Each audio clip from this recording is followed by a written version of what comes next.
अस्सलामुअलैकुम वरहमतुल्लाह। सामीन 23 ज़िलहिज्जा 23 जुलाई है। सोशल इंडिया न्यूज़ में आपका खैर मक़दम है। ख़बर का उन्वान है जमीयत उलमा हिंद एक होने को है। दोनों ग्रुप के एक होने की अब तवक्को हो चली है। 24 घंटे पहले जमीयत उलमा महमूद मदनी ग्रुप ने आमिला ने जिस तरह के फ़ैसले लिए हैं उनसे अंदाज़ा हो रहा है कि गालिबन चंद दिनों के अंदर दोनों जमीयतें एक हो जाएंगी।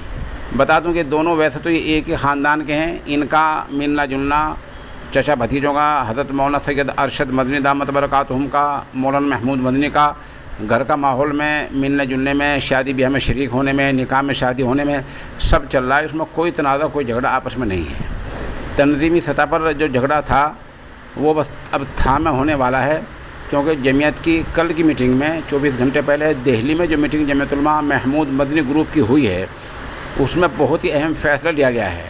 उस फ़ैसले का खुलासा ये है कि जमीयत उलमा महमूद मदनी के मुल्क भर में जितने रियासती सदर हैं और रियासती जनरल सेक्रेटरी हैं उन सब से इस्तीफ़ा मांग लिया गया है।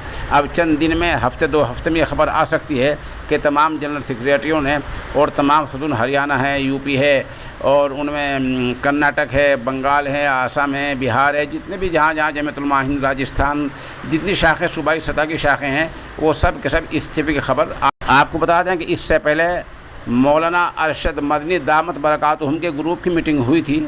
उसमें मीटिंग में तमाम इख्तियारात बात करने के मौलाना सैयद अरशद मदनी को दे दिए गए थे। इसी तरह के इख्तियारात मौलाना महमूद मदनी को दे दिए गए हैं। अलबत्ता मौलाना महमूद मदनी की जमीयत में कल की मीटिंग में ये नया काम हुआ है कि रियासती सदर और रियासती सेक्रेटरियों से इस्तीफ़े मांग लिए गए हैं। बहरहाल ये एक बड़ी पेशरफ्त है और जमीयत उलमा हिंद 10-20 दिन में या महीने में 2 महीने में एक हो जाती है तो एक बड़ी बात होगी और जो ग्रुप बंदी हो रही थी वो ख़त्म हो जाएगी। बस मसला उन ज़िला सतह के सुदूर का रह जाएगा जो हंगामी हालात में और बड़ी हेरा फेरी करके और बड़ा चुनाव लड़कर और बहुत बड़ी जद्दोजहद के साथ ज़िला सदर बने थे, उनका क्या होगा वो देखने काबिल बात होगी।